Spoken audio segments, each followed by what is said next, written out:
What's up, everybody? Eddie here, and I'm doing a quick review on the Note 8. I've had it for about 2 weeks now, so it's going to be very quick. I just really wanted to address certain things that a couple people have complained about or made mention of, and I just wanted to get that out of the way. First off, this thing is absolutely beautiful. All right, that 6.3-inch display, infinity display, as they say. Oh, wrong button. Look at that thing. It's pretty. But besides that, let's talk about the elephant in the room. Let's address that first. Battery life. Since the update with medium to heavy usage. Now, medium to heavy usage is texting, on the phone calls, YouTube. I have a couple channels I watch. Wrestle Talk. I listen to a few podcasts. Music. I'm either listening to music on my music player or YouTube, and then obviously the Instagram and Facebook throughout the day. So I consider that anywhere between medium and heavy. So I get to work at 8. I take my phone off the wireless charger by 7 o'clock in the morning. As soon as I wake up, I take it off. So it'll last me up until about 4 o'clock. By the time I get off of work at 4, it's usually at about 15%, and then by the time I get home, it's about somewhere between 5-6%. Again, when I'm driving, I'm listening to YouTube. I have my earbuds in, and I'm listening to a podcast. So I don't have to have my phone out. So I don't want you guys to think I'm doing one of these, because that's not cool. So I have to say that's pretty good for what I'm using it for. If I don't use my phone as heavy as I normally do, if I stay away from YouTube and I'm not making phone calls, if I'm actually busy at work, it'll last until 5-6 o'clock. Sometimes even longer. I can leave work and still have 40% battery life left with light usage, throughout the 8-hour day, which I think is phenomenal. Another thing with the recent update, fast charge is fast. Like, I woke up one day, my phone was completely dead. Plugged it in. Within 45 minutes, I had 70% battery life. I didn't see that before the update. Before the update, I plugged it in. I probably got, in 30 minutes, maybe 40% battery life, 30 to 40%. I would say about 30%. So it would still be on the low end, but with 45 minutes, I almost had a full battery, man. It was insane. I've never seen it that fast. Maybe it was might just be me. I don't know. The update affected a lot of people differently. I'm a part of a Note 8 group on Facebook, and a couple people had different scenarios with their update. So another thing, the speaker grill. This is definitely louder than the S8 Plus that I have. So these guys don't think I'm joking. This is my S8. I don't use it that often, but this is my daily driver. Anyways, it's a lot louder than the S8, but when you're holding it, it easily gets muffled. And once you cover that, man, it's not coming through. It is done. So you have to hold the phone, you have to be careful how you hold the phone. If you're trying to watch a video and, this way, it's going to get muffled. So it doesn't happen often, but it can, and it can be annoying. But again, it's not something that's like, oh my God, I'm not getting the phone. It's really like nitpicking, if you will. I mean, the placement does suck. We should have some front-facing speakers at this point in time, but whatever. Anyways, the S Pen.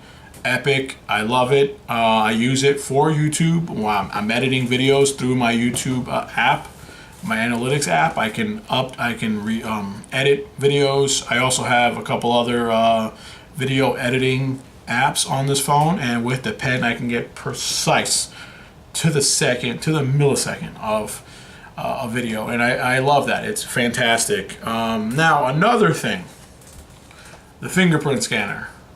Now, this is my hand, obviously. Alright, so these guys don't think there's no funny business. I don't have crazy huge hands. I feel like when you're holding the phone, yeah, the center would have been great, but it's easy. You're holding the phone, and you just slide up and press, and that's it. I mean, and it might get a little difficult without a case because you're going to smudge all along the lens here. But when you have a case, it's kind of easy to just feel across and then boom, you're in. I mean, I don't have no problem with it. I have it enabled. Plus, I set up the face and iris. Right now, I'm only using face and code because you can only use one of those plus a code or pattern or something like that. So I use face unlock right now, which is actually pretty fast. It does have some issues though. In low light, outside in the dark, or out in the bright sun, it has a low approval rating, if you will. It doesn't work, obviously. I mean, that's a clear given, but some people expect for what you're paying for it to work all the damn time, and it doesn't work that way. I mean, maybe with updates down the line, it might get better, but all in all, it is pretty fast. I don't know if you saw that. Probably didn't. I probably looked stupid. So what's it? Whatever. Anyways, the camera obviously beautiful with the 2. You got the live focus, which is cool. I've used it a few times, but all in all, the picture quality itself is one of the best. One of the top. I would put this within top 3. That I got a Facebook message my mom. Anyways, she always sends me links to like pet stuff.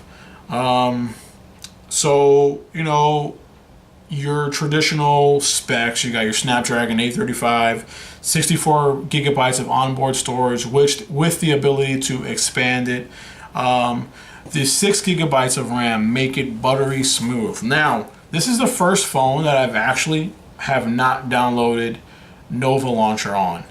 On my S8, I have Nova Launcher. On here, I don't. I'm using stock TouchWiz with an overlay skin from Samsung Theme Store, which I went with a Google Pixel skin, but it doesn't eliminate using stock TouchWiz.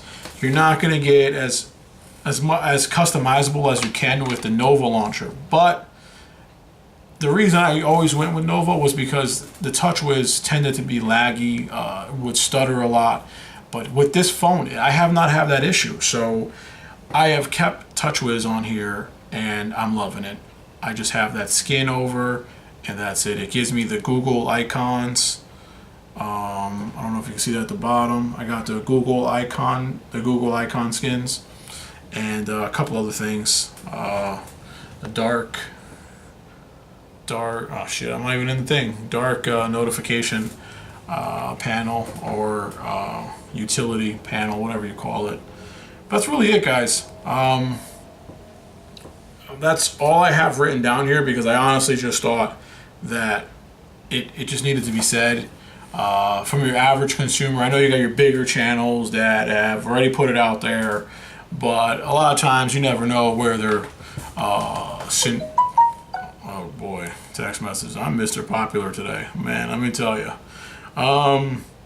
Yeah, you never know what you're getting with the bigger guys. I like to be your average consumer who paid money for this phone myself. It wasn't given to me. I have no loyalty to Samsung, but I do like their products, and that's why I stuck with the Note lineup. And that's really it, guys. This is your average everyday consumer.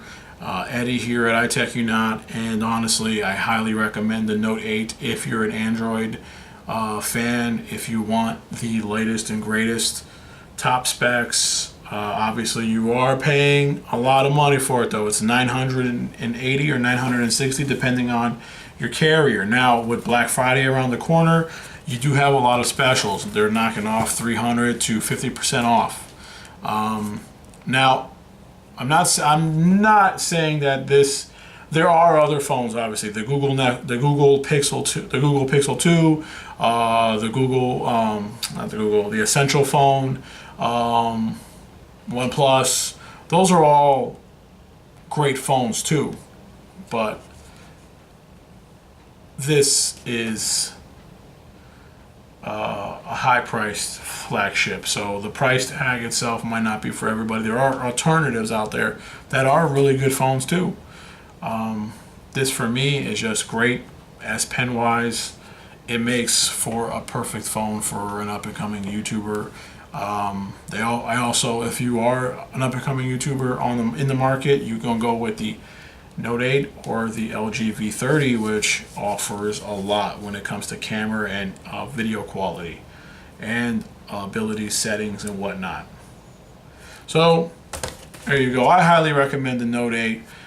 This has been Eddie. I said that already. It's stupid. I keep repeating myself. This is the problem here. I'll keep going well past the time that I should have stopped, and then I ramble on like I do now. I got to work on that. Anyways, if you have any questions about the Note 8, leave them down below. Thanks for watching. You guys are the best. I love y'all. Peace out, everybody.